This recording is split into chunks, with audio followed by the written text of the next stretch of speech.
भारत के सभी राज्यों की खबर SNS न्यूज चैनल पर, खबर जो आपको रखे सबसे आगे।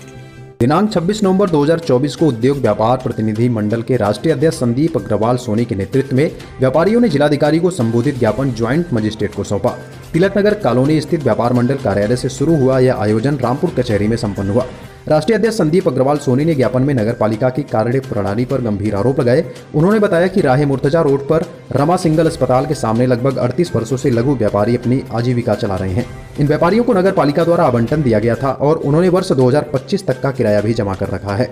संदीप अग्रवाल ने कहा कि माननीय अपर सिविल जज सीनियर डिवीजन यह है कि नगर पालिका परिषद इस वक्त जिस तरीके से गुंडागर्दी कर रही है, तानाशाही कर रही है, जिसकी वजह से रामपुर शहर के व्यापारी परेशान हो रहे हैं। ये पिछले 30 वर्षों से व्यापारी बैठे हैं, 30 वर्षों से व्यापारी बैठे हैं, कोई 36 वर्षों से व्यापारी बैठा है। 1984 से इनके पास अलॉटमेंट है और माननीय न्यायालय सिविल जज सीनियर डिवीजन ने आदेश जारी करें, जजमेंट किया है कि इनको बेदखल ना किया जाए, लेकिन न्यायालय के आदेशों की अवहेलना करके इनको हटाने पर जो नगर पालिका परिषद आमादा है। कल भी जेसीबी लेकर गए थे और ये कह रहे थे कि उनके नगर पालिका परिषद के जो दलाल लोग हैं, जो उनके बदमाश लोग हैं, उनकी पर्सनल बदमाश टीम चल रही है साथ में, और वो जेसीबी चलाने के बाद व्यापारी से कह रही है कि हम व्यापारियों पर जेसीबी चला देंगे, दुकानें उखाड़ के फेंक देंगे, और अगर आप नहीं हटोगे तो खून खराबा आपका होगा। ये तरीका ठीक नहीं है। अगर ऐसी स्थिति होगी तो हम जिले का बाजार बंद करके सड़कों पर बैठेंगे। हम जिले का बाजार बंद करने पर नगर पालिका परिषद जानबूझकर मजबूर कर रही है। नगर पालिका परिषद चाहती है कि रामपुर शहर का माहौल खराब हो और जिले में रामपुर बाजार व्यापार मंडल पूरे रामपुर का बाजार बंद करने का ऐलान कर दे। ये नगर पालिका परिषद की सोची समझी साजिश है। उसकी वजह सिर्फ यही है कि नगर पालिका कोई काम करने को तैयार नहीं। बापू माल आज तक इनसे शुरू हुआ नहीं। जिला उसके पीछे रोशनबाग के पीछे जो नगर पालिका की ज़मीन थी, जहाँ प्रधानमंत्री गलियारा बनना था, वो ज़मीन आज तक इनसे खाली नहीं हुई।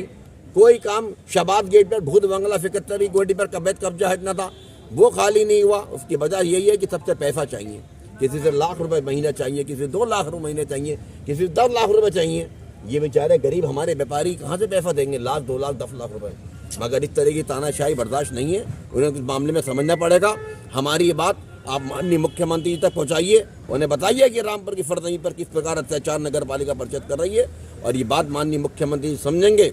उनके स्पष्ट निर्देश हैं, किसी भी गरीब को उजाड़ा नहीं जाएगा, पहले उसको बचाया जाएगा, बाद में उजाड़ा जाएगा। अभी नगर पालिका का जो बापू माल की दुकान था, उसका आवंटन को लेकर मामला हुआ था, आपने आवाज उठाई थी। आज ये दुकान नगर पालिका का आवंटन, आज ये देखिए कि आज 2024 है, 12 साल 13 साल हो गए नगर बापू माल स्टार्ट हुए, आज तक एक दुकान में भी कनेक्शन यही नहीं है। उसकी वजह सिर्फ यही है कि नगर पालिका परिषद के अधिकारी मिली भगत से काम चला रहे हैं। हर महीने बाबू माल के नाम पे 2-2.5 लाख रुपए महीने की आमदनी होती है।